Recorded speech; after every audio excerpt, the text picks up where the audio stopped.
Hello friends, இந்த மாதிரி புழுவெல்லாம் யார் வீட்டில் இருக்குது, யாரை பார்த்துருக்கீங்கன்னு சொல்லிட்டு எங்களோட மறக்காமல் கமெண்ட்டில் ஷேர் பண்ணுங்கள். நிறைய பேர்த்து வீட்டில் இந்த மாதிரி செடி வச்சுக்கிறீங்க, வீட்டில் நிறைய எக்ஸ்பீரியன்ஸ் பண்ணியிருப்பீங்கன்னு நினைக்கிறேன்.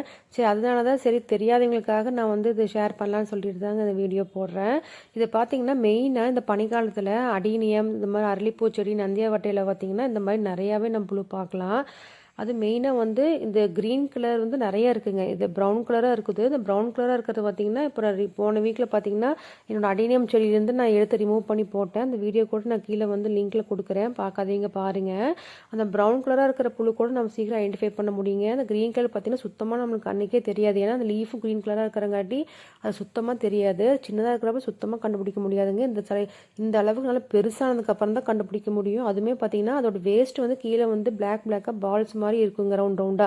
அதை வச்சு தான் வந்து நம்ம செடியில் வந்து அந்த புழு இருக்குதுன்னு சொல்லிட்டு கண்டுபிடிக்க முடியும். நான் அப்படி தான் கண்டுபிடிச்சி உடனே கண்டுபிடிச்சதுக்கு அப்போவே பார்த்தீங்கன்னா இந்த மாதிரி கட் பண்ணி எடுத்து நான் ரோட்டில் போட்டுருவேன். ஏதாவது வண்டி வந்ததுன்னா ஏறி அப்படியே அதை செத்து போயிருங்க.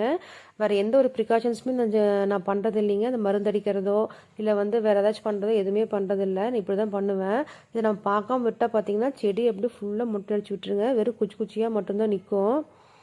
ஆனால் நம்ம அஸ்வினி பூச்சி, அந்த மாவு பூச்சி அந்தளவுக்கு நம்ம இது வந்து ரொம்ப கஷ்டம் கொடுக்கறது இல்லைங்க. நம்ம பார்த்துட்டு டக்குன்னு எடுத்து போட்டோம்னா ஒன்றும் ப்ராப்ளம் ஆகிறது இல்லை. செடி காப்பாற்றிடலாம்.